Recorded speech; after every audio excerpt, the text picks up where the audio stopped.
All right, we are going to get started. So first of all, last session of the day, last track of the day. So thank you for attending the entire MDC. I'm glad you stuck with us. I hope that it's worth it by the end of this presentation. I've given a couple talks, more than a couple talks, at previous MDC. I'll actually be giving the same talk at Twin Cities Code Camp next week. And the one thing that I've learned whenever I give a presentation is that I always leave something important out. One of the first times that I gave a public presentation, I actually forgot to say my name. So I'm not going to forget that this time. So I am Kamran Ayub. You can find me online at kamranicus.com, and I'll have that up later. Or you can just follow me on Twitter at Kamran Ayub. The presentation software that I'm using is Reveal.js, and I bought this really awesome $50 presentation clicker, and it's sweet, but it only works with PowerPoint because it takes keyboard input. It might work for going back and forth, but I don't have it hooked up, so I'm going to stay sort of a little bit close to my laptop. So let's get started. A little bit about me. I work at General Mills right now as a senior software application developer. I do maintain some open source projects. I work on a couple projects with a few other people. One of them is in this room and gave a talk earlier today. And I tend to like to play lots and lots of video games. So having these two hobbies, one where I do programming, one where I play video games, they don't usually mesh together. Unless I'm actually making a video game in which I can actually play what I make, so that's kind of cool. So let's start off with a simple fact of life as a JavaScript developer. Hopefully you guys can all relate to this. Writing large-scale JavaScript applications is hard. It's tough. I've worked at General Mills for about 5 years, almost 5 years. Every single project that I've worked on has had JavaScript. So whether it's like a small little jQuery that I have to animate something on the page, or it's a whole suite of 50 components where each one has their own JavaScript, and we're not using require.js, so everything's a huge mess, and we have developers rolling in and off the project, and we don't have unit tests, but now we do have unit tests, but not everything is unit tested. So it gets really complicated with a team of like 15 people rolling in and off projects. Writing large-scale JavaScript apps is tough. Don't let anyone tell you otherwise. So you may have all heard of this thing, the mystical TypeScript. It's supposed to be the solution to this large-scale JavaScript problem. And unfortunately, there are some rumors about TypeScript that people seem to say maybe they haven't heard the entire story. What I'm here to do today is to demystify the mystical TypeScript. So I'm just going to go over several common myths that I've heard when talking to fellow developers, talking to even people at work, and looking at forum posts online with people responding about TypeScript. And I'm going to hopefully put it into a practical approach. So you're going to sort of learn TypeScript while I explain away the different myths. So let's get started. The first myth that I've heard people say is that TypeScript is not interoperable with JavaScript. And this might come in several different fashions. So it's also known as I have to rewrite my entire JavaScript code base. Well, what I hope to prove to you today is that that's not entirely true. Take a look at this code snippet. What language is this? Anybody, shout it out. JavaScript. You are right. You know what else it is? It's also TypeScript. So burn this into your brains. All valid JavaScript is valid TypeScript. And I'm going to prove that to you. You could literally rename your JavaScript files .ts, and they'll be valid TypeScript files. So here are some facts about TypeScript. TypeScript is a typed superset of JavaScript, and it compiles down into plain, idiomatic JavaScript. It compiles down into JavaScript that I would write myself, but now I don't have to because TypeScript is compiling it for me, and I can actually read it once it comes out. Static typing, so TypeScript, it's called TypeScript because it offers a static type system. A lot of people might believe that it's required. You have to annotate everything. You got to put types around everything. JavaScript is a dynamic language. Why would you want to do that? But the cool thing is that static typing is optional, so you can take advantage of it when you want to, and you can roll around on the floor and live dangerously, and use dynamic typing when it suits you. And we've all had to do that. The other thing that I've heard is people will sometimes mistake TypeScript as a runtime, but it's not. It is a compile time operation. So there is no overhead by using TypeScript because there is no TypeScript runtime that has to run in the browser. Like I said, it compiles down into plain old JavaScript. So what you have at the end of the day is regular idiomatic JavaScript that just runs in the browser like it typically does. TypeScript is mainly just for the tooling. So let's talk about interoperability. And the way that interoperability works with TypeScript is through these magical things called declaration files. And you can sort of think of a declaration file as a header file that describes some third-party external system. So for example, a lot of us work with jQuery, we work with Knockout, we work with Angular, we work with, Moment.js, we work with Date.js, we work with 350 other micro libraries, right? So the TypeScript community is really neat. They came up with this GitHub repository called Definitely Typed. And what this repository has is probably over 300 or so typed declaration files for all these various jQuery plugins and very common frameworks that you use. And the community just keeps it up to date. And so what it allows you to do is sort of operate and work with existing JavaScript that you might have, third-party libraries, and you can create your own declaration files. That's why it's open source. You can create your own declaration files for your own code if you're working inside of your own systems. So let me show you an example of that. So I've got Visual Studio open down here. I want to show you an example of working with dates, because dates is something that we typically work with as JavaScript developers. Now, I don't know if you can see this. You see that right here? It's a JavaScript file, okay? So it's JavaScript, trust me. And this looks like JavaScript, doesn't it? Yes, it does. Let me prove it to you by actually running it. I have it open here. Dates. Let's open up the console and let's see if my console logs are working here. So what we're doing here is we're using Moment.js, which is an awesome date library, because everyone hates working with dates. And so we have today. So just by calling Moment, just by calling the function, you're returning today. And then Moment has off of it lots of different methods that you can use to manipulate the date.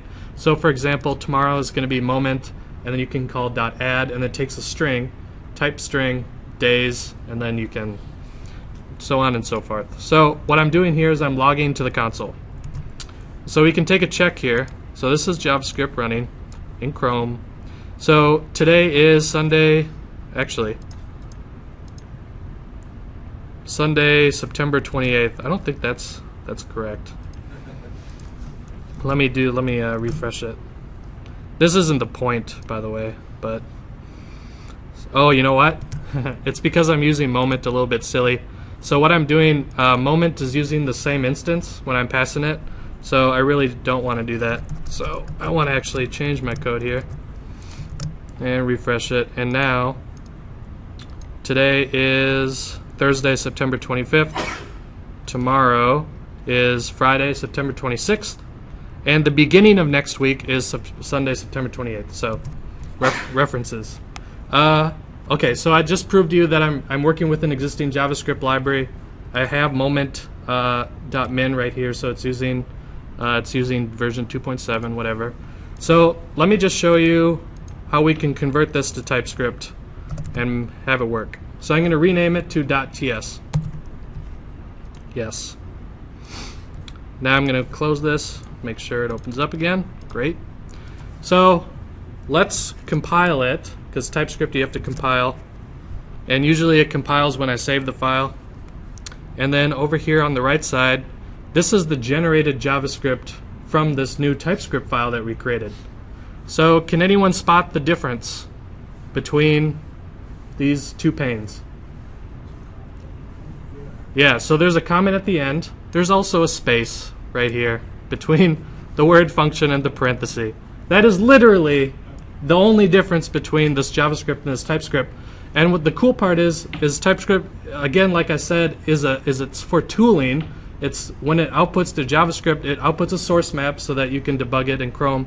But other than that, it pretty much keeps all your JavaScript the same. So you can opt into the type system if you like. So one thing you might notice here in Visual Studio is that we're getting an error.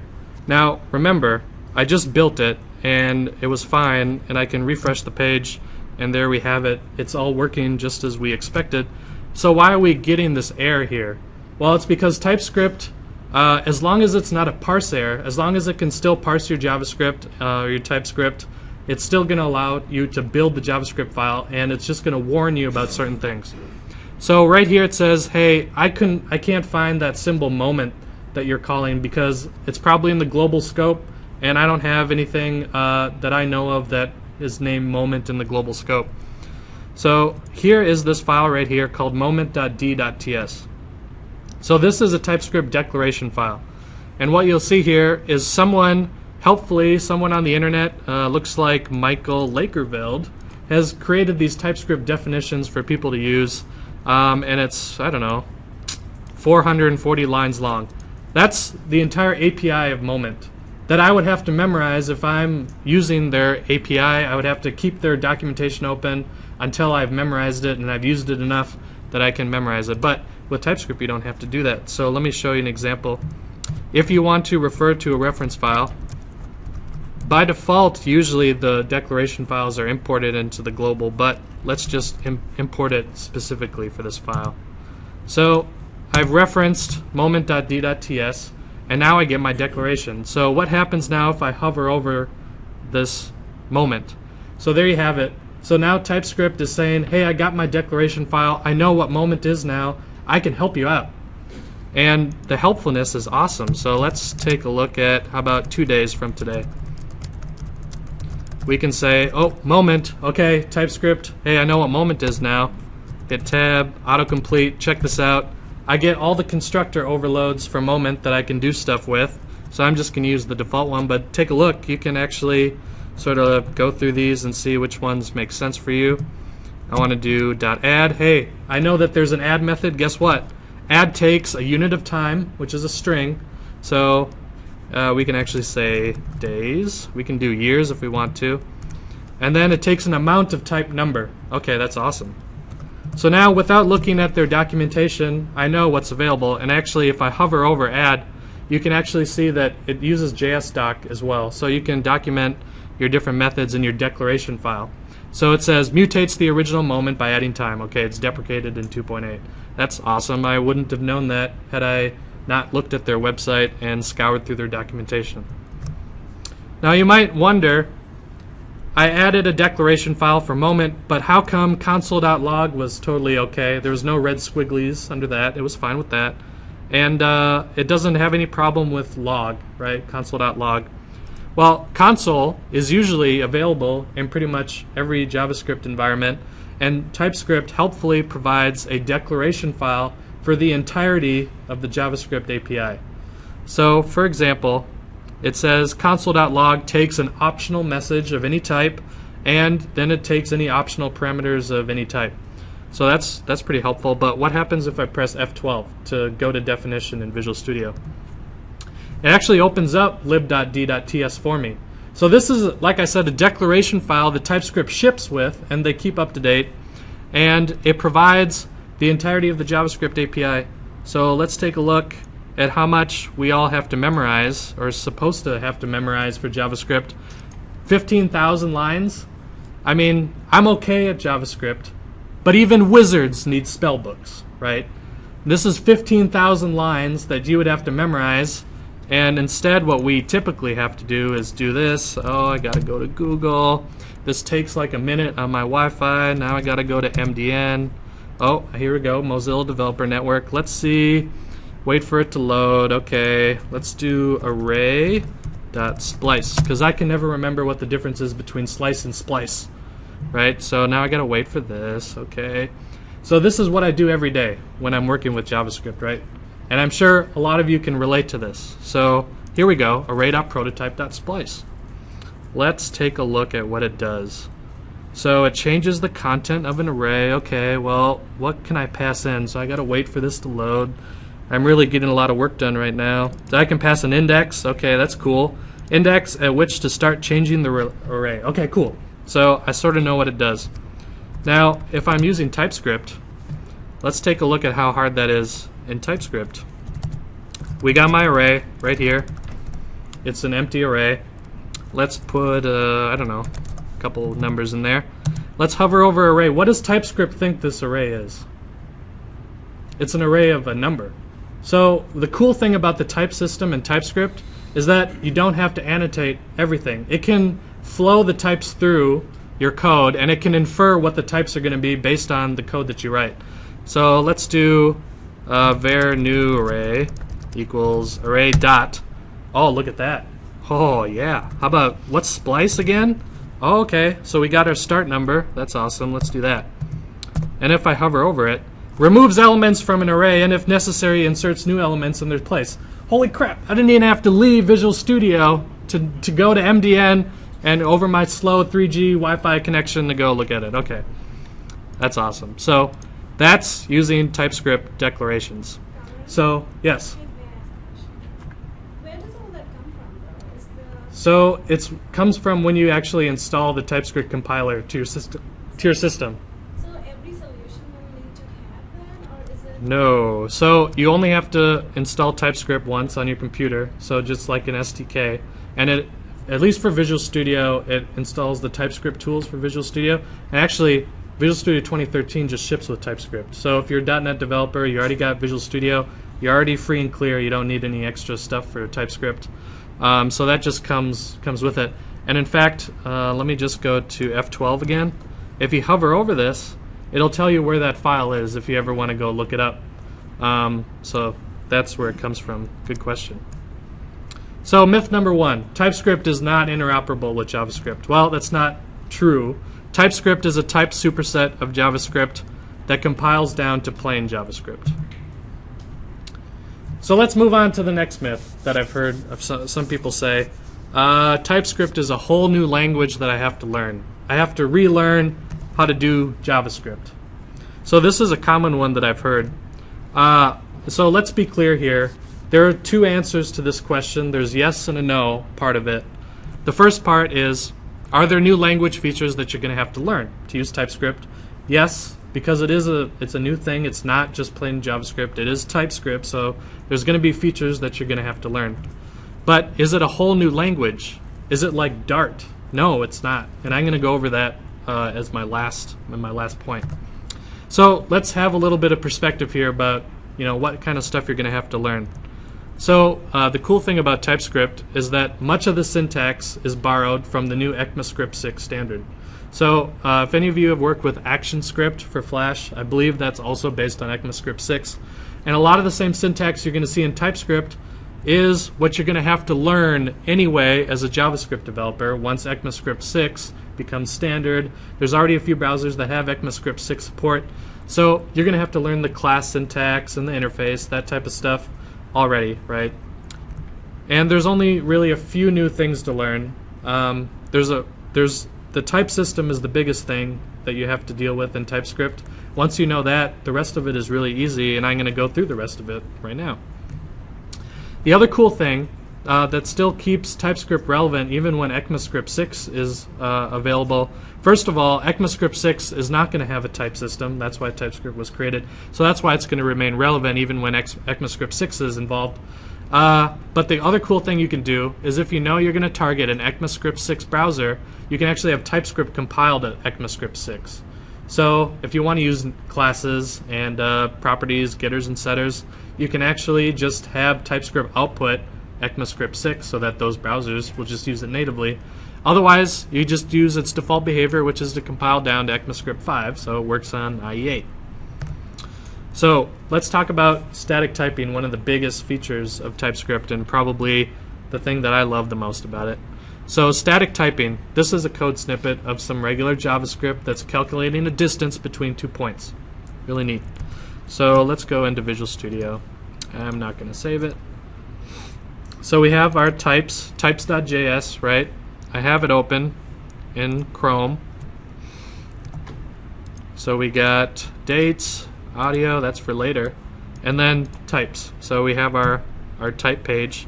So here's what the code is doing. I have a function called distance, takes an x1, y1, x2, y2, does a square root, does the whole like distance algorithm, and then logs distance between 0, 0, and 5, 5.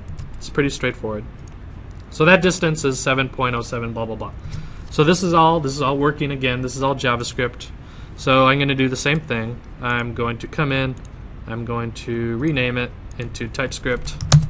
Hit enter. Yep. Open it up. Okay, so now I got my TypeScript file. And you can see on the right side, this is just an additional functionality of Visual Studio, actually Web Essentials, where it can just let you preview the compiled JavaScript. But of course, to do that, you actually have to compile first.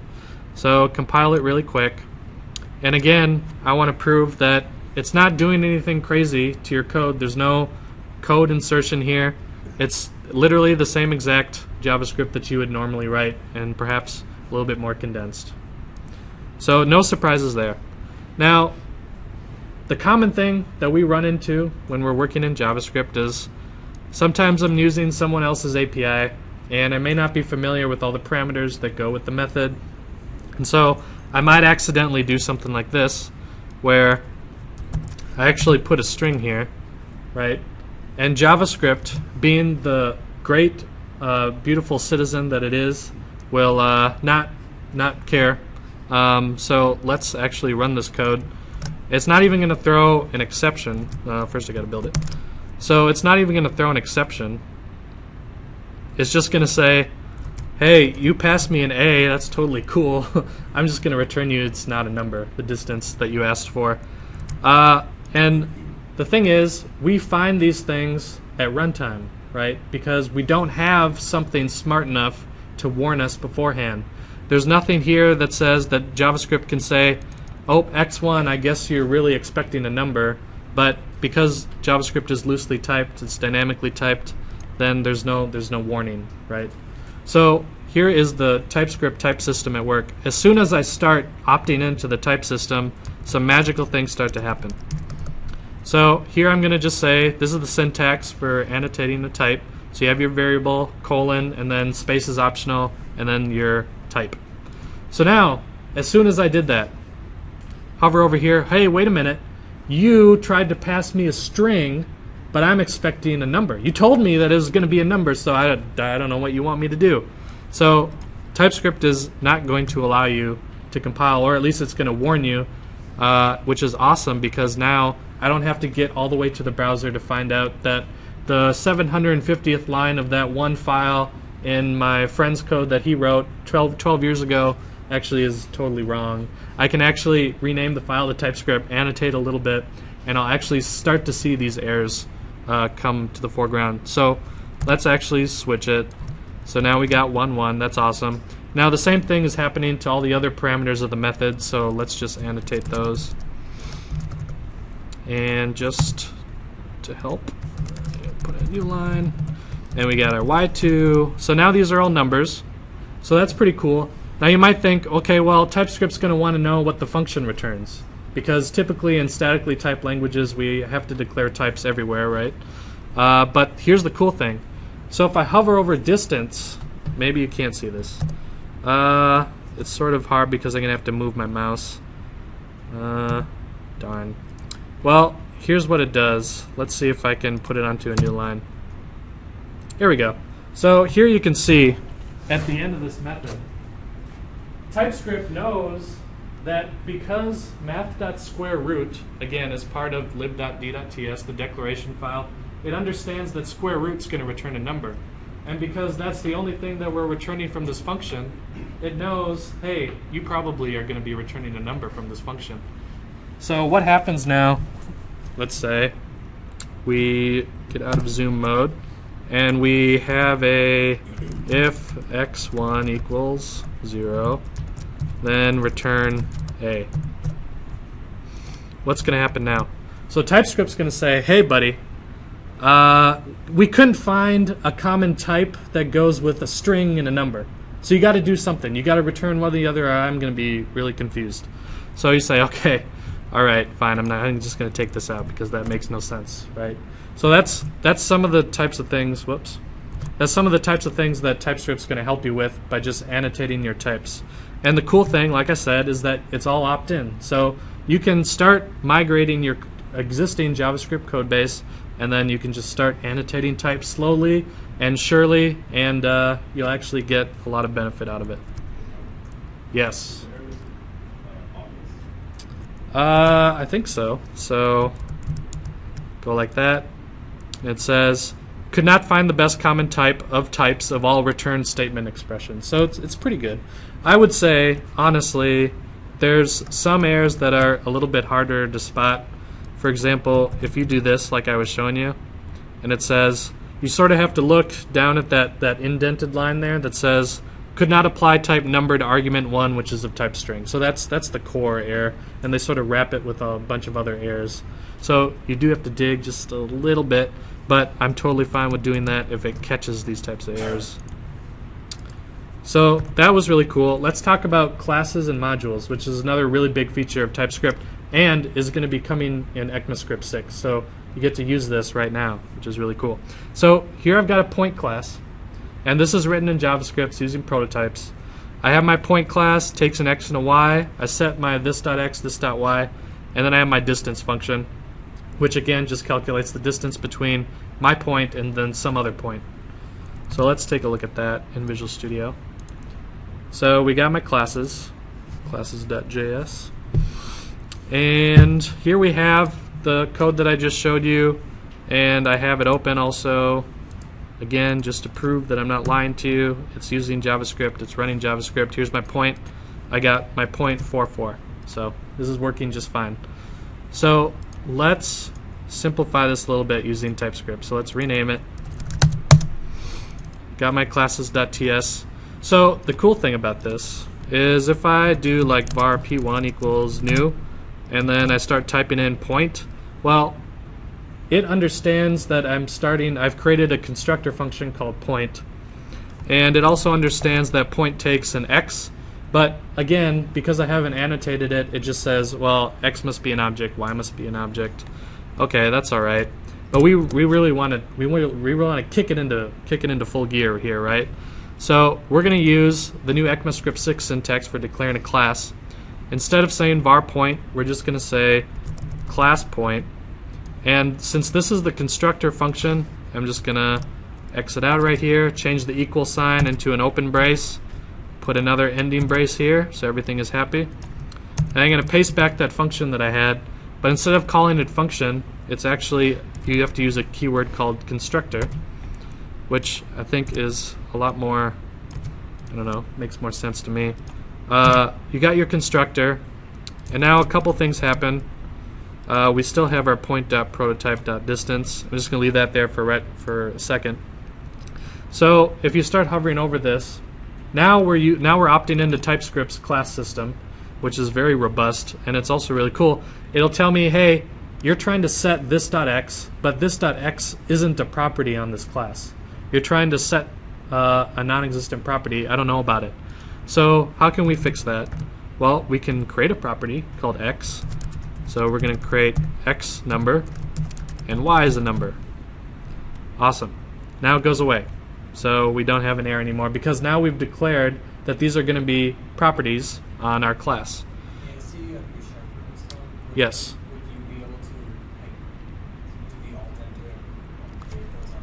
That I am not sure about. I think you can, but I don't think I've used it. I would say what? Oh, so I have ReSharper installed. Can I take advantage of some of the like C# style snippets in ReSharper with TypeScript? And the answer is I'm not quite sure. We could just try and test it. So it seems like it'll do that.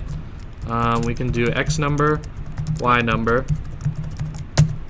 But if I hover over this, I don't think ReSharper has any TypeScript style like smart snippets for us. But that's okay, because if I'm originally doing this, right, this is what I had before. This is actually a very common pattern when you're doing classes, right? So you take in stuff from the constructor and you expose them as public properties or private properties. So with TypeScript, you can just delete this because you don't need it, and you delete that too. And instead, you can just put the keyword public in front of this. And now TypeScript's going to create these properties point.x and point.y for you. You don't have to do anything extra.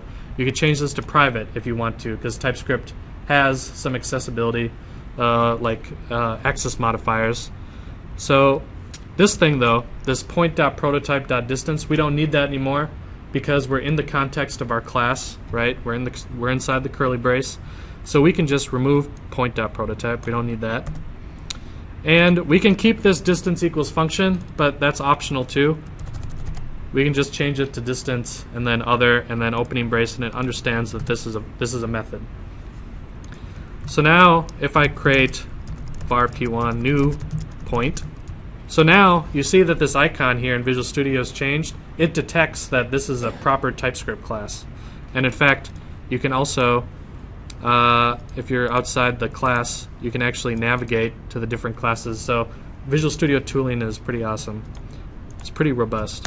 And then we open our constructor. We take the two parameters. We got x and a y. Let's do a 4 and a 4. Sounds good. And then we got our awesome class, and it didn't really take that much code to actually switch from a prototype-based pattern into this. So there's a couple issues though still. If I have, for example, 2 points, so we're going to do 0.00, that's cool, and we just want to log the distance between some point. So now we have our distance, right? And the other, again, this is opting into the type system. It's saying, well, the other thing that you expect could be anything. We don't really know because you haven't told us what you want it to be. So this could be a string. And it's not going to complain because it's an object, right? So again, we're going to just do this. So now we're declaring that other is going to be of a type point. And there we go. So now this is going to blow up because it's not of a type point. So now we can pass in p1.distance, p2. That's awesome. The other thing that we can do is be helpful to our fellow developers and say, finds the distance between 2 points.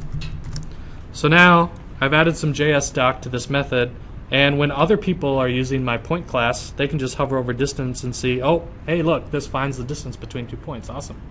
So imagine using that for less descriptive method names and things like that. So one of the other benefits with the TypeScript tooling, at least in Visual Studio, is that it gives you the JS documentation. The other thing about classes is, of course, you can extend them, right? So you can have inheritance hierarchy. So we are doing okay with a point, but it'd be great if we had a vector. So let's create a new class called vector. Now vector needs to inherit from point, and you might be tempted to do this, right? Because I'm a C# guy, that's where I come from. Unfortunately, it doesn't use that syntax. You just have to say extends. So instead of saying a colon, it's actually extends. That's alright, that's fine with me. I don't need to declare another constructor because it can just inherit the same one. That's cool.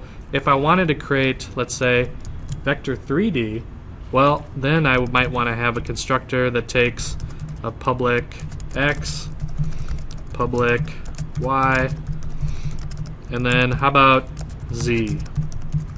Now z is something that's not on point. So what is it going to do now?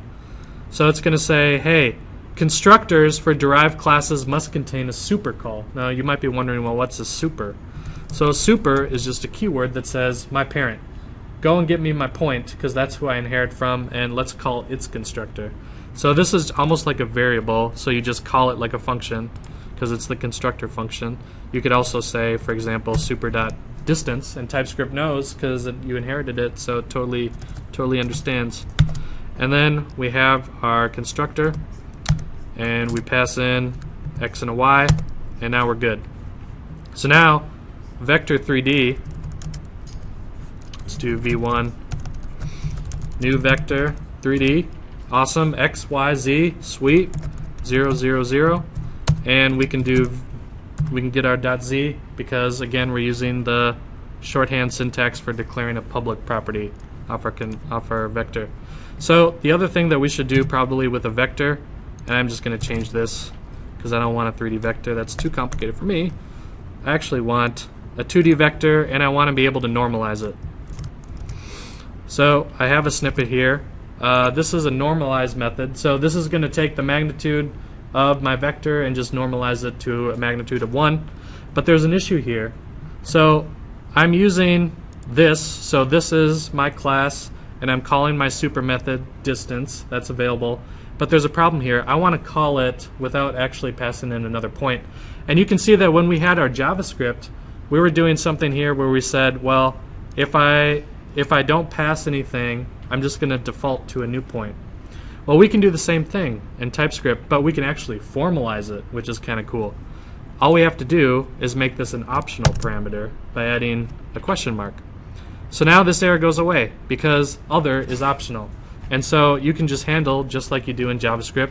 You can say, well, you know, if nothing gets passed in, then it's a new point. If you really wanted to be cool, you could do something like this. For example, if there was an extra param and it was a number, you could also make that optional, but you could also set it to something too. So you do param, and I think it has to be last in the list or something if it's optional. So we have our param. You can pass in nothing if you want to, or it defaults to 5 if you don't pass anything. So because JavaScript has this awesome thing called undefined that is not the same as null. Null is something's there but it's null. Undefined is I can't find it.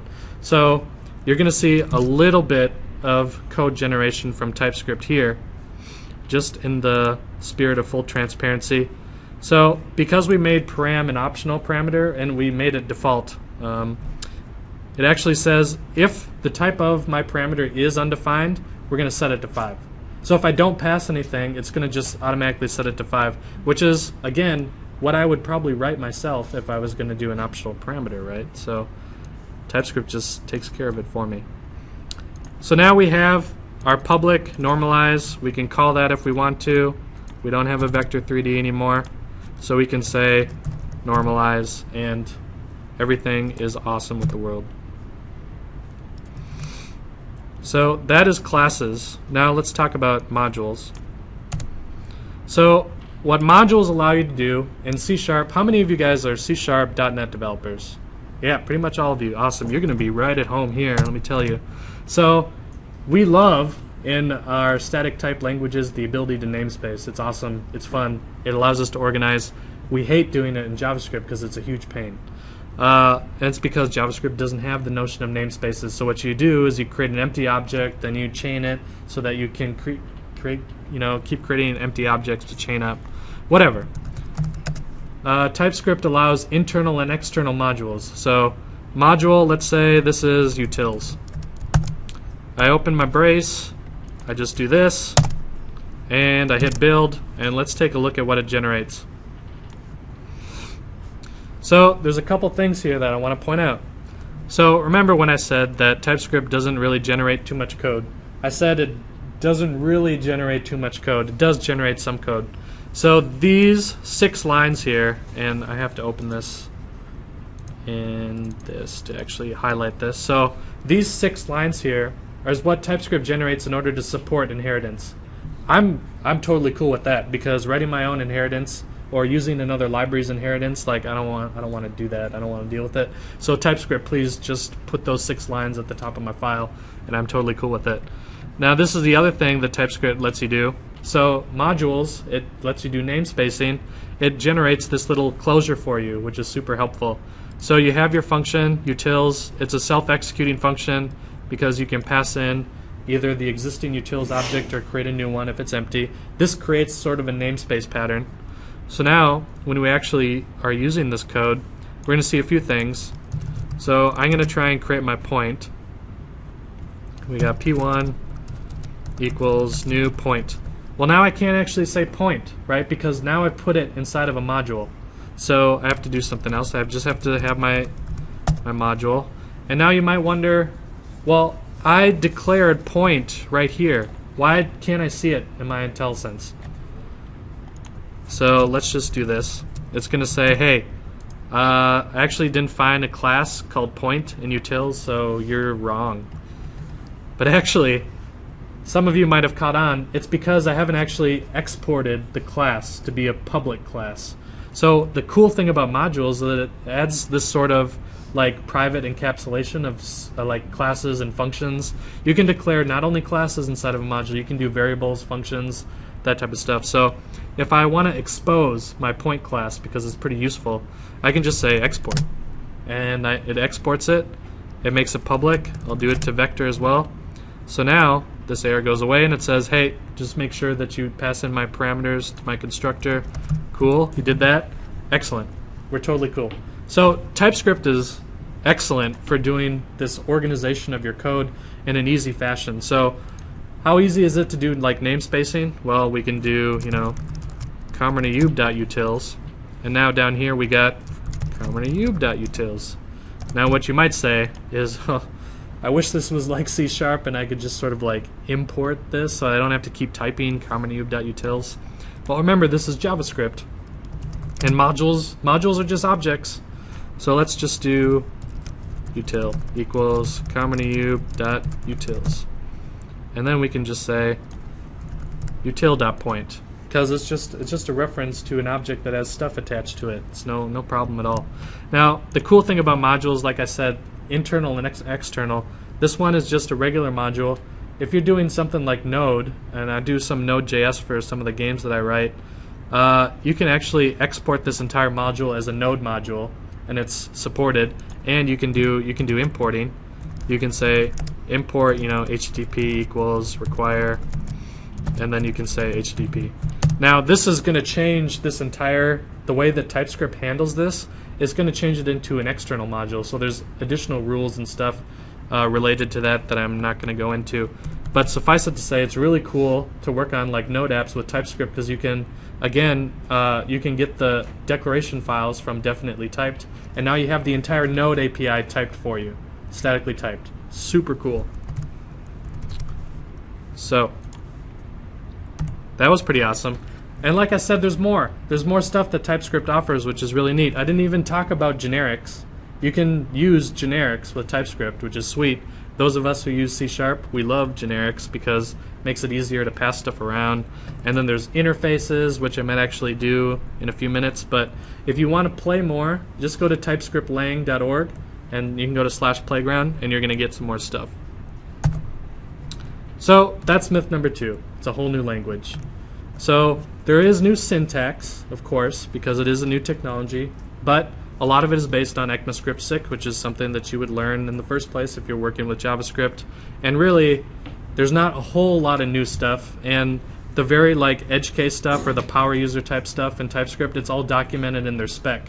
So you can download the PDF of the entire language specification. You can see all the cool things you can do, like constructor overloading or function overloading, which is really sweet, but also a little bit confusing. The other myth that I want to move on to that I've heard people say is that you can only use TypeScript in Visual Studio. AKA, I'm on Linux, what am I supposed to do? TypeScript looks really cool, but it's Microsoft, and they don't support Linux. Well, here's some interesting facts that you may not know. So first of all, the TypeScript compiler and language service is actually totally open source. So if you have suggestions for the language that you want to see, just go post on their GitHub repos issue page, and maybe they'll actually implement it. A lot of people want true private accessibility in TypeScript, and also something like protected. Yeah, so those are two features that the community has requested, and hopefully they're going to be working on. So you have input into how TypeScript comes about. The other cool thing is because TypeScript compiles into JavaScript and TypeScript itself is written in TypeScript, blows my mind, it's all just JavaScript. So you could use the language service, because it is written in JavaScript, you could run the TypeScript language service, for example, on the cloud, hint hint, or on your mobile phone or whatever. So it's really, really cool. And then you can integrate TypeScript into pretty much any editor of your choice. Now, Will it be as good as Visual Studio? I don't know about that, because the thing about TypeScript being developed by Microsoft and Anders, who developed C#, is that they do have the best-in-class experience because they built it into Visual Studio, has a lot of support. So Visual Studio provides the best tooling, no question. The cool thing about it is if you don't have an MSDN subscription and you don't want to pay for Visual Studio, Express Edition is actually free on Windows, and it comes built in with TypeScript support. But what about the rest of us? What about those of us that have a Mac, that maybe don't want to use Visual Studio? Maybe I want to use Sublime with TypeScript? Well, you can totally do that. You can also create a compile step if you're using Grunt or Gulp in your Node.js project. And in fact, that is what we do on one of the libraries that I work on that I'll talk about. You can also npm install TypeScript anywhere. You can even install it on Visual Studio Online, which I might be able to show if everything goes okay. Do all of these provide IntelliSense? Okay, so do all of them provide IntelliSense? No. And that's a good point. Visual Studio Online does, and I would say it's almost better than Visual Studio proper. Like, the guys who worked on Monaco, the Visual Studio Online, are freaking geniuses. But WebStorm, I think, does. So WebStorm is by the guys who made JetBrains, or it's JetBrains, who the guys who made ReSharper. They have a great IDE called WebStorm, and it's available for Linux, Mac, and Windows. So if you're not a big fan of Visual Studio, don't want to use it, you could use WebStorm, and they have full TypeScript support and Node.js project support. So that's really cool. So let's do it quickly now. Let's actually set up TypeScript in Sublime. And funny note about this, you might think that if I have Visual Studio, I wouldn't ever want to do this, but there's a guy sitting right there in the front row who works on a TypeScript library and does it all in Sublime. So there are people like that. So I have the package control manager installed for Sublime, but this is all hopefully connected to the internet. So we're going to do install package, and it's going to go down here. You can sort of see it's scanning for the repositories, so it's going to get the list. And let's do something called better TypeScript. Hit enter. Hey, package installed. Package installed. Let's create a new file here called class point. And I'm just going to do this. Class point, put it on my desktop, point.ts. So now, down here in the bottom, you can see that Sublime now has syntax highlighting for TypeScript provided by this awesome person who created this package. And it is using Sublime's built-in like autocomplete, so as soon as I declare like my class and maybe I say constructor, there's some snippets built in, so hit tab, I got my parameters, so we're going to do public x number, public y number. Okay, that's cool. We don't need super, that just comes with the snippet. And if I say, var p1 equals new, it's using Sublime's built-in autocomplete, which is pretty decent. As soon as you start writing more and more of your library and your code, autocomplete's going to get better and better. So we do 0.00. That sounds good. But now, what do I do now? Because I would have to actually build it because it's TypeScript, so I got to build it. Well, in the README for this package, it says we don't actually have a build file right now, but you can create one yourself. So it doesn't install one automatically, but all I have to do is copy this. I follow its instructions, so I have to click Preferences, Browse Packages, go to the User folder, and create this file called TypeScript Sublime Build. And I'm doing it live. So we got TypeScript.Sublime Build. Okay, let's edit it, and let's paste in what they suggested. Now, I've done this before, and there's a little bit of a bug. If you're using Node to install TypeScript, you don't need that .command because it just puts it in your path. And so it's actually like an exe file. When you install the SDK, it's not a command. So you don't actually need that. So, pro tip. And now we have a TypeScript build system, and Sublime already knows that because my file name is .ts, it's going to use the TypeScript build system. So that must be a lot of work, right? So I press Control B. And let's take a look at our desktop. Finished in 3 seconds. We have our point.js. We open it up, and boom, there's our TypeScript class. Super cool. So that's how easy it is to just get started with TypeScript and Sublime. Now, of course, like this gentleman suggested, it's not going to have the same amount of tooling experience as Visual Studio, but you can go talk to Eric at the happy hour. He seems to be pretty happy with it. All right. So I don't have time yet to show you Monaco, but this is set so that I finish 15 minutes early. So we might actually have time. So the third myth that we talked about, you can only use TypeScript in Visual Studio. Well, we just said no, because TypeScript is open source and you can integrate it with just about any editor you choose. And just like over time, as more people start to use TypeScript and it gets better and better, it's already at stable 1.0 release. It's only at 1.0. I mean, it's only been out a year. So the editor integration is just going to get better and better. There's a editor called Brackets. Has anyone seen brackets.io? Yes. So it's by Adobe. It's free, and they do their work in like sprints, and they do a release like every 2 weeks, and it's really cool. It's like a HTML editor. Looks like it's off screen right now, but if you just go to brackets.io, you should check it out. It's really cool. It doesn't quite yet support TypeScript, but there is a syntax highlighting plugin that you can get for it. It's sort of very similar to Sublime, but it's meant for web. So you can do like live preview. You can like press a button and see quick documentation for like CSS. You can check this out. You can actually like change CSS right there. So it's sort of like a Visual Studio type thing, but it's a lot more lightweight. And these guys hopefully will be having TypeScript soon. So I hope that comes to pass. All right. Myth number 4. This is one that I hear a lot, a little bit controversial, but it's really not that controversial. It's just, I have unit testing. Why do I need TypeScript? Because my unit testing is awesome. It has like 90% code coverage. There's really no need for me to use TypeScript. What am I going to run into? This is AKA, I don't need no stinking type checking, right? So consider the following scenario. Hey, everything looks okay. Let's do Control F5. Let's go watch it in the browser. Oh, wait, nothing's showing up on screen. Let's check the console. Type error, undefined is not a function. Jesus! JavaScript sucks! We all have that moment, right? Where JavaScript sucks because this loosey-goosey dynamic type thing isn't just working out for us all the time.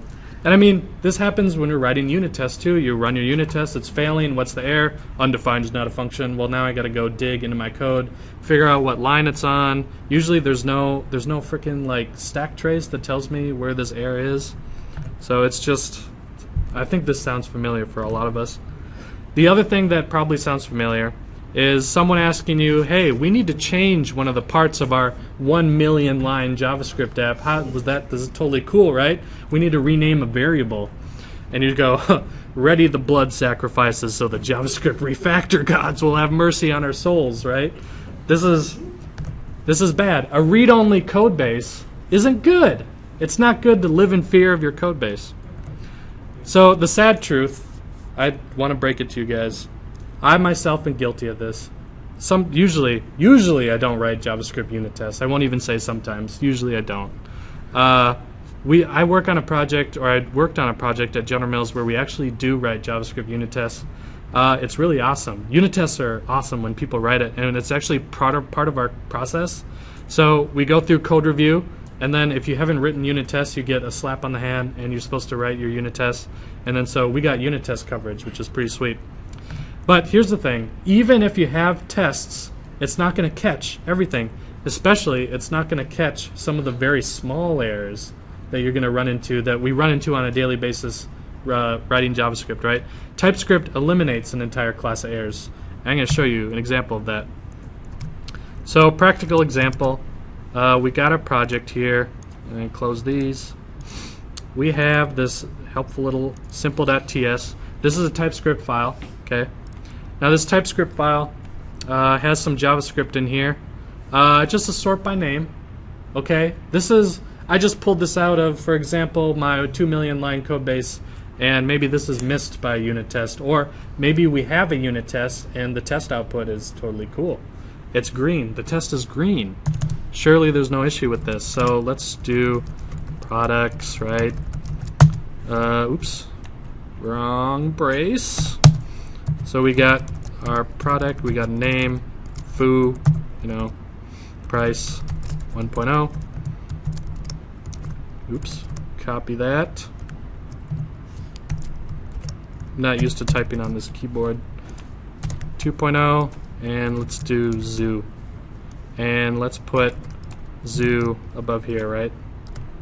So if we're going to be sorting alphabetically, we have our, console.log, sort by name, products. So there's no issue here, right? This is like code that I'm writing in my code base, and I'm using this utility that someone else wrote because I just got onto this project, so I'm just assuming that everything's totally cool. And my tech lead says, hey, we're going to be actually migrating to TypeScript, so if you could just sort of change the utilities to use TypeScript and type them up, that'd be awesome. So I say, okay, that sounds pretty good. I'm on board with that. So I have my function sort by name. So we know that the thing that we're going to be passing to sort by name is an array. Okay, so the developer helpfully named it A. So we're going to say, well, it could be an array of any type. Okay, because I'm just looking through this function. We got a slice method here again. Oh, there's that magical slice. And we have a result.sort, and we're passing a callback, and we're saying x.name.localCompare y.name. Oh, okay, so we actually need something that has a name on it, right? So I can't just say, what am I going to put here? There's no type that has, I want a name on it, right? And I don't have a class because I could really just put in anything, and as long as it has a name property, it's cool. Well, interesting thing about TypeScript is that it has this thing called, commonly referred to as duck typing. Looks like a duck, walks like a duck, talks, quacks like a duck. It must be a duck. So we have our duck, and our interface duck has a name property.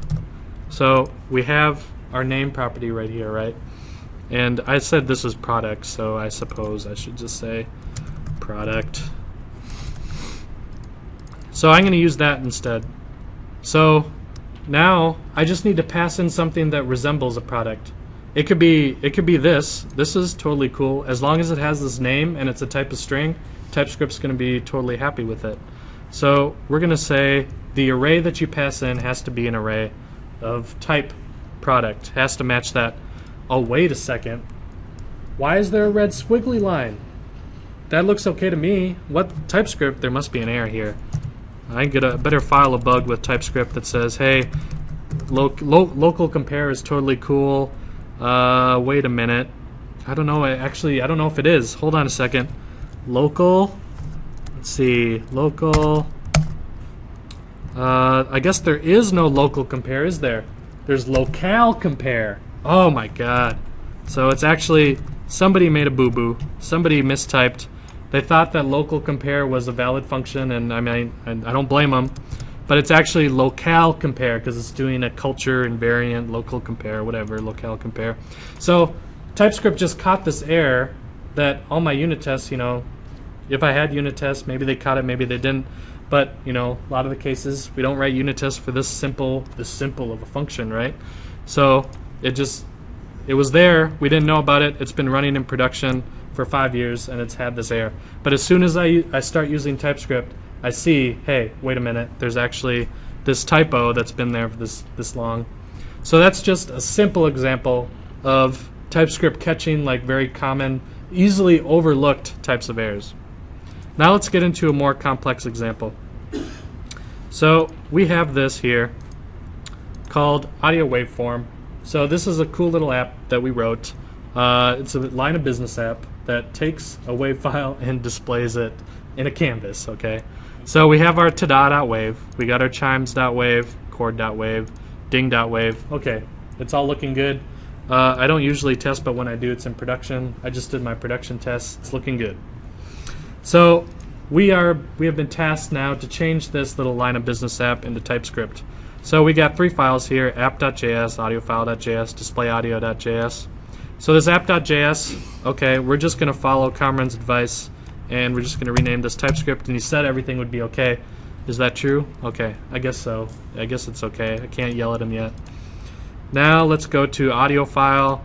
We're also going to rename this to .ts. We're going to see some stuff. Okay, it's still looking all right. Okay, no red squigglies yet. So clearly my code is working fine. And then I just want to, before I rename this, this method right here is heavily tied to the UI. So this is getting a canvas context, and it's doing a loop, and it's drawing like the waveform onto the canvas. So I don't have any unit tests for this code, because how am I going to unit test the canvas and the drawing, right? So this code is not covered by unit tests, but according to my production test, everything is working great. So there should be no issues here. So let's rename this to .ts. And we're going to see a few things. So I'm going to reopen this because Visual Studio needs to be refreshed. So there's going to be some red squigglies here. And now it's okay for you to yell at me a little bit. So I said that you can rename JavaScript files to .ts and everything will be okay. Now there are errors in this because TypeScript is finding type errors that we have here, but I'm just going to prove it to you. I'm going to rebuild it. Now it's in TypeScript. I'm going to rebuild it. I get a bunch of errors, but if I refresh the page, again, they're not parse errors, they're just type errors. So TypeScript is just going to warn you that there's going to be problems, but it's okay, it'll still compile it, and now the JS is still working. Everything is hunky-dory. But there are some issues now with TypeScript. So remember when I talked about the lib.d.ts, so that's the declaration file. So document.getElementByD, well, it knows about that. But if you take a look here, it's going to be hard to see, but this function returns an HTML element. But this get context doesn't exist for every HTML element, right? It only exists for the canvas. So what I can do in TypeScript is I can say, I'm sorry, bro. So what I really meant was HTML canvas element, and that's what actually I need to be returned from this function. So this is it's almost like typecasting, but not really. It's like an annotation that says whatever TypeScript thinks this method returns, actually change it to this. So you can sort of call it typecasting. And then what it does is it says, okay, well, canvas element, hey, I know that get context is available. So now all this red squigglies go away. So I've just fixed it with a single annotation. So not a big deal. There's going to be stuff, especially if you're doing DOM heavy stuff, you might have to annotate a little bit in order to get it to work without the red squigglies. You could also do this. You could just say, hey, TypeScript, treat this as anything. Just don't worry about it. And then I still can live in my loosey-goosey, dangerous world of loose typing. But I don't need to because I have the canvas element available. So let's take a look at this code. Everything is looking great. Well, wait a minute. Hold on a second. Hold the phone. There's a red squiggly. But this is working. This code is working, isn't it? Well, if I strategically didn't click on this notify.wave, because if I did, you would actually see that maybe not everything is as awesome as it seems. Oh, wait a minute. Scale factor with an E is not defined. I guess that makes sense. Somebody messed up, but how come I didn't see this before? Well, it's because it only gets executed when the wave file is 8 bits and everything else that I was testing with was 16-bit. Oh my god. So TypeScript just saved my butt again, because if my manager had seen that, I don't know if I would be working here anymore. Because this is a line of business app, and that was part of the expense report that my VP was going to get next week. So now TypeScript has saved me from that, and I'm going to make sure I build again. And just to prove to you that it's working, there's still going to be errors because there's another file in here. But it's okay. I'm going to click on notify, and now the 8-bit wave is showing up fine. If you are interested in seeing the rest of the conversion of this little sample, I actually pulled this directly from Anders Halsberg talk at Build this last year. That's where I got this example. So you can take a look. It's bit.ly/buildts2. So you can go take a look at that if you want to see more about that. It's really good. It's a really good talk. He pretty much I'm just like parodying what he's saying. So myth number 4, unit testing is going to fix everything. I would say that first of all, unit testing obviously is a really good idea. But if you don't unit test, or you don't have as many unit tests, And even if you do, TypeScript is going to catch these easily overlooked errors that you might think, oh, I swore I had a unit test for this, but actually I don't. So it's going to reduce the risk of runtime errors so that you don't have to dig through your code at runtime to try and figure out where these errors are happening. Myth number 5. This is the final myth I'm going to talk about today. This is something that I've sort of seen brought up. People like to compare things a lot, and that's okay. We do it all the time because we know we have these mental models of stuff in our head, and we say, you know, this is like this is like that. You know, you're describing video games. I don't know. So this is like Halo. Okay, well, it's a little bit different than Halo, right? But it's like Halo. So this is AKA, don't we already have TypeScript? We have stuff that will do this for us, right? So why do I need to even bother learning TypeScript or use it? So the answer to that is nope. I mean, we sort of do. Okay, I'll be a little bit honest. We do sort of have stuff like this. So then what's the difference here? Why would I be bothered to use TypeScript? So let's talk about CoffeeScript first. Here is an example of CoffeeScript. So here we have our class point. There's no curly brace. I'm starting to feel a little bit uncomfortable here. We have our word constructor, and then we have this weird @ sign, X and @Y, and then there's this arrow. But there's nothing after the arrow. And then we have a distance function. Is that a function? I'm not sure if it's a function, but it has parentheses, so it must be. And then we have an other, okay, and then we got our arrow again. This time we have code underneath it. It seems to be very specifically, there's like 2 spaces here, 2 spaces here, and it's because CoffeeScript is heavily inspired by Ruby. So if you are a Ruby person, if you really like significant white space, if you really like the compact syntactic sugar of stuff, CoffeeScript might be a good fit for you. You can see that there are weird optional things that you can do in TypeScript or in CoffeeScript. For example, you don't need a return statement because by default the last line of your function is always returned in CoffeeScript automatically. So you don't need a return statement. You also don't need parentheses when you call functions. They're optional. You can just do this and you can confuse the hell out of anyone who reads this function because I'm expecting parentheses, but there's not. So the other big difference from CoffeeScript and TypeScript is that CoffeeScript is no static typing, 0 static types. So you run into the same issue, I would say, even worse than JavaScript. I know JavaScript pretty well. I don't know CoffeeScript very well, so constantly have to look at their documentation for how they do syntax for different things. And I'm going to be honest with you, I have written stuff in CoffeeScript.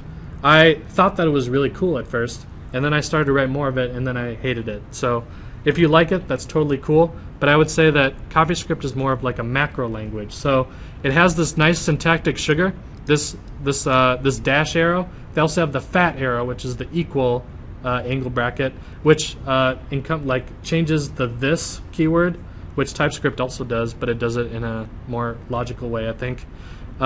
It changes the this keyword to be your class. So if you have an event handler and you do fat arrow, then when you type in this inside the body of the function, it's going to return the class, not the object from the event handler or whatever. I think you know what I'm talking about. And TypeScript is the same way. It has the lambda expression, so you can use fat arrow, but you can also just use the regular function syntax if you don't want to do that. So let's talk about Dart a little bit, because Dart is really neat. So this is some Dart code for how to create a point class in Dart. Now what you're going to see, my first impression of Dart was, hey, this looks really similar to TypeScript. Holy crap. I don't need TypeScript because I can just use Dart, right? So there's a few things here though. Dart supports static types, which is nice. I like that part. I also like how it compiles into JavaScript. Now, the big difference between TypeScript and Dart compilation-wise is that I can't read Dart. When it outputs the JavaScript for you, you can't read it. Now it creates a source map just like TypeScript does, so you're able to debug it. Source maps can be a little bit iffy in some of the builds of the browsers, so it's sort of nice that TypeScript can actually compile into readable code in case I can't use source maps. But the Dart just totally, it just, minifies everything and it condenses everything into unreadable JavaScript. So there's also one big difference though, and maybe you spotted it. This line right here gives it away. Dart is not JavaScript. It is not based on JavaScript. It looks like JavaScript because it has curly braces, It actually looks more like C#, I would say. This little syntax right here, though, is also a little bit different. But it's not based on JavaScript. It is not JavaScript, unlike TypeScript. You can't just rename a file .dart and expect it to work if you have JavaScript. So Dart is a full-on SDK and framework. It's like using Microsoft.NET. So if you're using C#, you're used to working in the SDK, you got access to all the math libraries, all that type of stuff. This is not math.square root. It's not using JavaScript at all. It's all Dart. So you have to import the math library, and then you can use the Dart math library to do your square root stuff. It's very deceiving, though, because at first glance it looks like it is JavaScript, but it is not. So TypeScript, again, let's just go over it really quick. Here's the same implementation of point that we had before. So I would say that TypeScript, between those two extremes, from not like totally different syntax and macro language to full-on SDK and framework I have to buy into, TypeScript is a great middle ground because it outputs idiomatic JavaScript. Like I said, it outputs the JavaScript that I would normally have to write, but I don't have to write it because TypeScript will do it for me. It also looks more like, and in the future will target, ECMAScript 6. So unlike this Dart example, this is never going to happen, at least in the near future, for JavaScript. There's not going to be like built-in SDKs in the browser for JavaScript. That's not how it works. So at least TypeScript is a little bit more future-proof because you're going to be able to target ECMAScript 6 directly, and when you're going to be writing TypeScript, it's going to be very similar to ECMAScript 6. I would also say that it is simpler than Dart, and it's just by its nature of not being a full-on language and framework, it is just JavaScript. So you can rename your JavaScript files, add some type annotations, and boom, you're done. You're using TypeScript. But with Dart, you have to, that's when you got to rewrite your whole code base because it's not JavaScript. So myth number 5, TypeScript is like CoffeeScript or Dart. Well, not exactly. There are pretty big differences between these, so it definitely pays to investigate what these different languages are and what their differences are because they're pretty big. So that concludes the myth portion of my talk. So hopefully I took an approach where I was sort of teaching you TypeScript while I talked about the myths. I hope that was useful. But let's talk a little bit about actual practical use cases. When have I used TypeScript? Why do I use it? Why do I like it? Why should you possibly like it? So the biggest application that I've used TypeScript personally for is in games. And the reason that I use it in games, and the reason that some of us use it when we build our games, is that it provides that awesome, good structure for our code. So games have lots of different entities. There's going to create lots of different types of objects. TypeScript uses the prototype chain, so that's going to reduce your memory footprint. So that's kind of nice. And then the module syntax is really great for organizing the parts of my game where I got my entities, I got my factories or whatever, and I got my UI, and I have events and all this type of stuff. If you want to see an example, the background of this is one of the games that me, Eric, and another member of the team worked on during Ludum Dare, which is a game jam. And you can go check this out, Ludum 29. It's entirely written in TypeScript. One of the interesting things is that our team member has no JavaScript experience or very little JavaScript experience because he's a Java developer. So when we said, hey, we want to build this in TypeScript, at first he was like, oh, I don't know about that. It's going to take me forever to learn. We got to make a game in 48 hours. I don't have time to learn a whole new language. But the cool thing is when I was making this presentation, I was practicing at Eric's house, I was like, hey, Josh, I'm trying to figure out why people would want to use TypeScript. Why did you like it? Why would you recommend it? And Josh was like, because it's easier. Because JavaScript is too confusing. Because it's loosey-goosiness. I like my static types in Java. I'm glad that I can use that same syntax in TypeScript and I can be very safe. And I know what I'm writing. And I know how to use the APIs that you guys are also working on. Because we're all working on 48 hours. We're all just slamming out code within our different branches. We're using Git to merge. And nobody has any consistency. But with TypeScript, there's that consistency of types and static typing and organization that keeps everything in line. So it's awesome. The other great place TypeScript can be used, I would say, is in libraries. And the reason for that is because, A, when someone is using your API, especially JavaScript, like we talked about, I would have to keep your documentation open the entire time I'm trying to learn your library. And I'm sure we've all done this with Knockout.js, with Backbone, with underscore. Like, we have to keep the documentation bookmarked because we haven't memorized it yet, right? And that's the sad part, is that we sort of have to memorize everything, because in JavaScript it's not documented like in TypeScript. So the cool thing is that if you build your library in TypeScript, you can use something like YUIDoc to generate really rich type documentation so that people can have your API open, but they can also explore it through code, because it is using declaration files that TypeScript generates for you. And also, again, provides that structure and organization. You can modularize your library, you can put stuff in modules, keep it easy to use. And it's great for open source projects where, how many of us have used a JavaScript library, there's been like an error or there's a feature that we want to add, but we're just way too scared to actually go and contribute that to the proper repository. And it's because a lot of the time I would have to spend like an entire weekend, and I have to get my PhD in order to understand what someone wrote in their little jQuery plugin. But the nice thing about TypeScript is it's sort of self-documenting. Just like working on server-side code or whatever, you come in as a new developer. Yes, there's going to be some challenge because you didn't write the system, but at least you got your types to keep you a little bit safe, and you can run the unit tests or whatever. A lot of open source projects have unit tests, and everything is nice and easy to learn, and it's easy to contribute to. So we're using TypeScript to build Excalibur, the game engine that Eric talked about. So you should definitely go check it out if you want an example of how to build a library in TypeScript. The other awesome place that TypeScript should be used is the entire point of this presentation, which is large-scale JavaScript applications. If you go to this URL, there is an excellent talk that was also at Build last year by one of the primary developers of Visual Studio Online, Monaco. So let's see if this actually works. So Monaco is really sweet. It actually is written entirely in TypeScript. Hundreds of thousands of lines of code of JavaScript is in TypeScript. So they were able to, you should just watch the presentation, it's really cool. But TypeScript just made it so much easier to work as a team and get everything done. It's pretty awesome. So with that, we're 2 minutes over, but thanks everybody for attending. I'm glad you stuck with me. If you do have questions, this is the last session, so you feel free to ask. Everybody else can go. I'm going to be at the happy hour as well with Eric, so just come up and talk to me. Thanks. So with Knockout.js and other libraries we're talking about, Yep. TypeScript, I just have to go and download the Yes. declarative files? And you don't even have to download it. You can actually just open up NuGet, and they're all NuGet packages, and you can type in Knockout TypeScript. And if the internet was working or it's fast, here you go.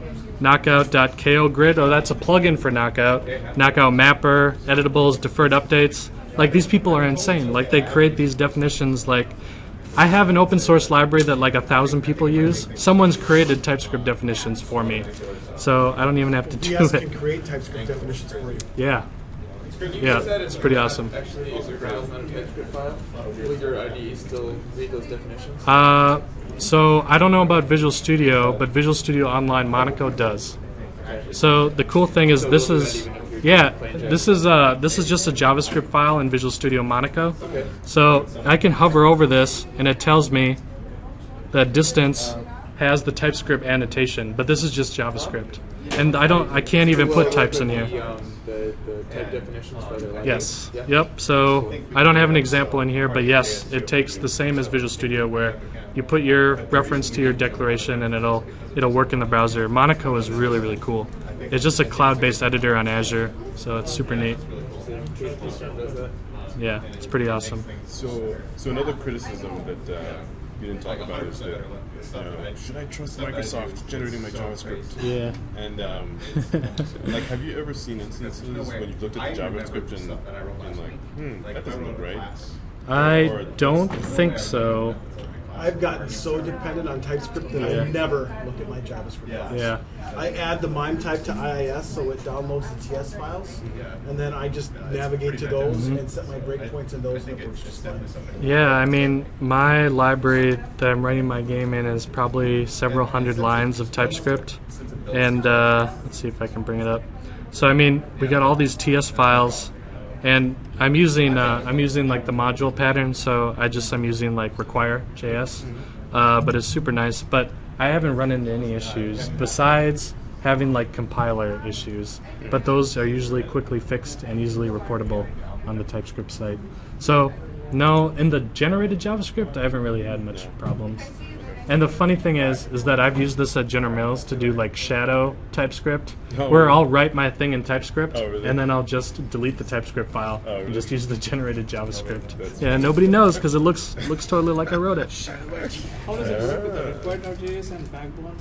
Yeah, so require, you might want to read up on the TypeScript modules. So TypeScript doesn't compile that. It won't like concatenate and do dependencies. It doesn't do that part, but it does when it generates the code. It generates like you can do AMD or CommonJS module, and so it'll wrap it, and then you can just use their import syntax. Generate it yes. as AMD. Yep. Yep. So this is a nice article, and if you have access to Pluralsight, there's a good course on TypeScript fundamentals that'll talk about that too. But that's how I use it myself. Is I use with Node. And then on the browser, I use require.js. So I share the code between the server and the client, which is kind of neat. So did you say there will be a conflict between require and TypeScript, or it's going to be no conflict? No, I don't think there should be. Like in my example, I have my client web project, and so I have in my public, I got JavaScripts. I should have require somewhere. Yeah, there it is, require.js. So I'm just using the regular require.js included in the page. And these JS files that TypeScript outputs is in this module syntax. So at the end here, we sort of have this. And then I'm just using, I think, is it main game.js? So here's, it's, generated that for me. I didn't have to do that. Oh, the TypeScript generated this for you? Yep, TypeScript will generate this for you because it knows what files you wanted to import into the main TypeScript file. Oh, okay, nice. So that's how I'm using it. It's really neat. So one thing I wanted to suggest for pros for TypeScript is it lets you write OO-ish JS code. Yes. You get towards solid. Your interfaces, you can actually have classes that implement interfaces, and you can that gives you way more power. You can do DI now through TypeScript rather than other stuff, and pass in collections of interfaces that are exactly it's pretty concrete. awesome. I wrote an app. It's about, I don't know, we'll call it 2,000 lines of TypeScript code, and it's a real rich mapping tool. And Google Maps API released a whole new layer. And in 2 weeks, we swapped out all of our mapping stuff to use all that stuff, ran our basic tests that we had in TypeScript, and it was out in front of users in 2 weeks. It's pretty awesome. Major overhaul. I wish I could do like a talk on more like actually using TypeScript in like a more formal context, because I do all that type of stuff, and I love it because especially with games, creating all the classes and objects, and there's lots of inheritance and stuff like that. So because you don't have enough time to even flirt with that kind of stuff, and that's where the real power is. Yes, for sure. In my opinion, it's you pretty heard awesome. of Sweet.js? I think I've heard of it. I haven't looked at it though. So it's like it's kind of like you can define your own compiler. Oh yeah. So you can say, hey, I want to create a compiler for the class keyword and write my own class system. Okay, I think or you can do for your little arrow. I've heard of this, because you can define like macros and their stuff. idea is like, hey, rather than instead of like buying into TypeScript and whatever Microsoft wants to do with it, like we can just kind of open source the whole compiler. So people have compilers that have shims in them, or you could create your own CoffeeScript compiler. Nice. If you had any reason to want to do that. That's pretty sweet. But I don't know. I thought that because I was pretty interested in TypeScript, and it's kind of cool too. But on the other hand, you could also have developers be like, "Hey, let's override the var keyword." It might be It's a little scary. You could get a little crazy. You could implement const. You could do really crazy stuff. I don't know. I don't know what the tooling support is for this, but one of the awesome benefits that I love with TypeScript and Visual Studio is the tooling. It's just so great. No, that's true. You probably want to get that out of here. I kind of wish IDEs let you do that easier. I wish. Like I've looked at yeah. writing IDE plugins, and I tried like finding some simple ones online. And even Sublime, which is awesome, is all in Python, and I don't know Python, so yeah. as much as I would want to like implement the TypeScript language service, I can't do that. All the IntelliSense stuff. I just have one quick question. Yeah, sure. When you do not the cast, but where Mhm. you're saying, you know, TypeScript ignore what type you think it is, it's really this. Mm-hmm. Does TypeScript support any sort of? This would blow your JavaScript a bit if you actually enable it, so I hope it would be opt-in. But any sort of runtime type checking where not only in your TypeScript will future uses of that variable be considered of that other type, Right. but also in runtime there could be like an if check generator Right. where if the methods aren't supported. There isn't right now.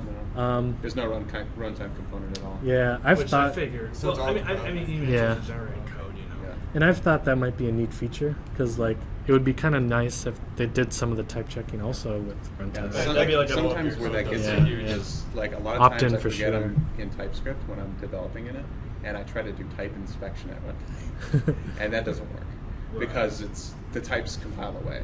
Right. The types don't exist; they're just there to check it. Yeah, there's no I thought, reflection. Like, that could be kind of cool if you could set it so it checked it at runtime, like while you're writing unit tests Mm-hmm. or something. Yeah, so like you could if there's the test with equivalent that. of a debug and release Yeah, compilation, and then where you produce it where it debug, took all that your crap out. checks. Yeah, That'd be for kinda sure. cool. That would be definitely cool. I mean, at least in Visual Studio, you have the different release modes like you're talking about, and you can change the settings between debug and release. Okay. So if they did add like a checkbox for doing like runtime checking, you could just check it on debug and Nice. then. So you could do AMD and Yep. debug and CommonJS, Yes. like browserify it or something. Yep. for Yep. release. Exactly. Because AMD is a pain in the ass to compile. And if you really want to go full on TypeScript, you just uncheck this box, and it won't allow any types, which Yeah. is kind of neat, Yeah. or implicit any Yeah, types. You'd have if to you be. if you wanna go strict, there's TypeScript strict. Yep. So there's JavaScript strict and TypeScript strict. Man, that's Yep. tough to say. But yeah, it's cool stuff. We really enjoy using it, and it definitely saves